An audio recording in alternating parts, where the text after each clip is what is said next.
नमस्कार मित्रों, आप सभी का एक बार फिर से स्वागत है आपके अपने चैनल धर्मार्थ लाभ में। आज हम सुनेंगे निर्जला एकादशी की व्रत कथा। इसे भीमसेनी एकादशी के नाम से भी जाना जाता है। मित्रों, इसे कहने और सुनने का अत्यधिक महत्व है। एकादशी का व्रत हिंदुओं में सबसे अधिक महत्वपूर्ण माना जाता है।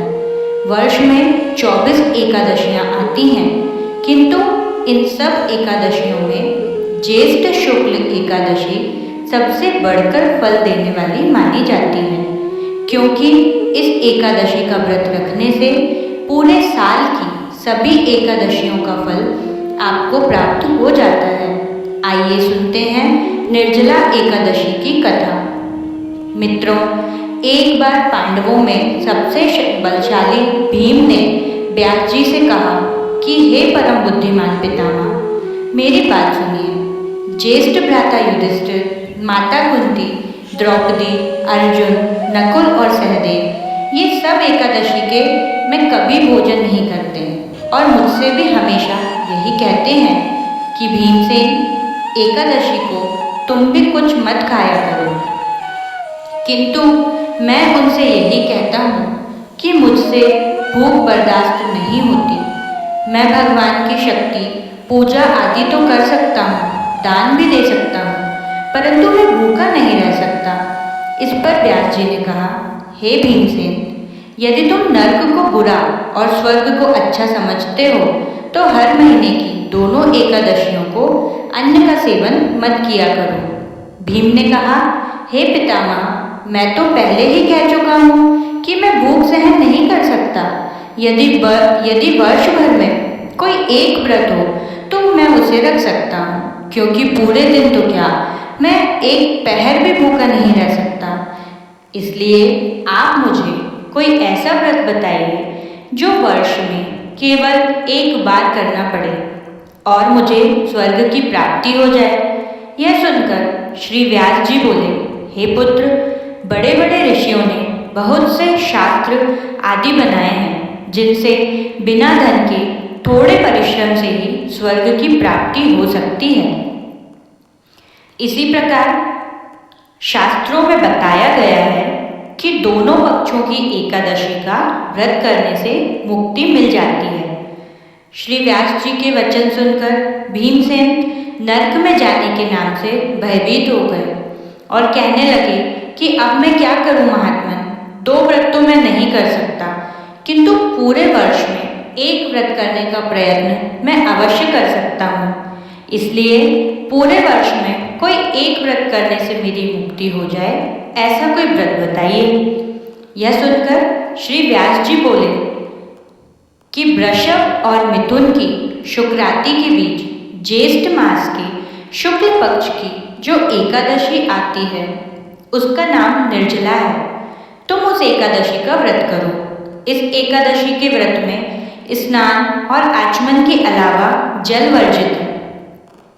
आचमन में भी 6 मासे से अधिक जल नहीं होना चाहिए, अन्यथा फिर मद्यपान जैसा हो जाता है। इस दिन भोजन भी नहीं करना चाहिए, क्योंकि भोजन करने से व्रत नष्ट हो जाता है। यदि निर्जला एकादशी के सूर्योदय से द्वादशी के सूर्योदय तक अगर कोई जल ग्रहण ना करे तो उसको सारी एकादशियों का फल प्राप्त हो जाता है।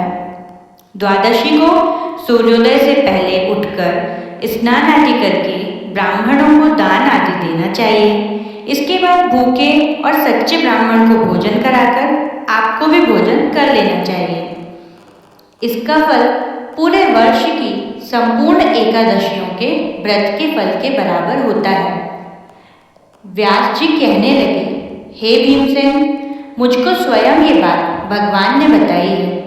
इस एकादशी का पुण्य समस्त तीर्थों और दानों से अधिक है। केवल एक दिन मनुष्य के निर्जल रहने से उसे समस्त पापों से मुक्ति मिल जाती है। जो मनुष्य निर्जला एकादशी का व्रत करते हैं, उनकी मृत्यु के समय उन्हें यमदूत आकर नहीं घेरते। उन्हें तो भगवान के पार्षद पुष्पक विमान में बैठाकर स्वर्ग ले जाते हैं, अर्थात संसार में सबसे ज़्यादा श्रेष्ठ निर्जला एकादशी का व्रत है। इसलिए पूरे यत्न के साथ इस व्रत को करना चाहिए। उस दिन ओम नमो भगवते वासुदेवाय मंत्र का उच्चारण करना चाहिए और सामर्थ्य अनुसार गौदान या अन्य कोई भी दान करना चाहिए। इस प्रकार श्री व्यास जी की आज्ञा अनुसार श्री भीमसेन ने इस व्रत को किया। इसलिए इस एकादशी को भीमसेन या पांडव एकादशी भी कहा जाता है।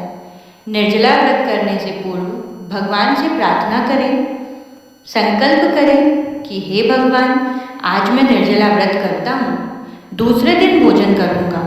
मैं इस व्रत को श्रद्धापूर्वक करूँगा। अतः आपकी कृपा से मेरे सभी पाप नष्ट हो जाएं। इस दिन जल से भरा एक घड़ा वस्त्र से ढककर दान करना चाहिए। जो लोग इस दिन यज्ञ आदि करते हैं उसका फल तो वर्णन ही नहीं किया जा सकता। इस एकादशी के फल से मनुष्य विष्णु लोक को प्राप्त होता है। जो मनुष्य इस दिन अन्न खाते हैं वो चांडाल के समान है, वे अंत में नरक में जाते हैं। जिसने निर्जला एकादशी का व्रत किया है वो इस व्रत के प्रभाव से स्वर्ग जाता है। श्री व्यास जी ने कहा, जो पुरुष या स्त्री निर्जला एकादशी का व्रत करते हैं उन्हें सबसे पहले स्नान करके भगवान का पूजन करना चाहिए, गौदान करना चाहिए और ब्राह्मणों को मिष्ठान व दक्षिणा देना चाहिए। उसके बाद जल से भरे कलश का दान अवश्य करना चाहिए। निर्जला के दिन अन्न, वस्त्र, छाता और जूते आदि का दान भी करना चाहिए। जो मनुष्य भक्तिपूर्वक इस कथा को कहते या सुनते हैं उन्हें निश्चित ही मोक्ष की प्राप्ति होती है। तो ये थी निर्जला व्रत की कथा। आपको ये कथा कैसी लगी कमेंट करके ज़रूर बताएं और हमारे चैनल धर्मार्थ लाभ को सब्सक्राइब करना ना भूलें। धन्यवाद। ओम नमो भगवते वासुदेवाय।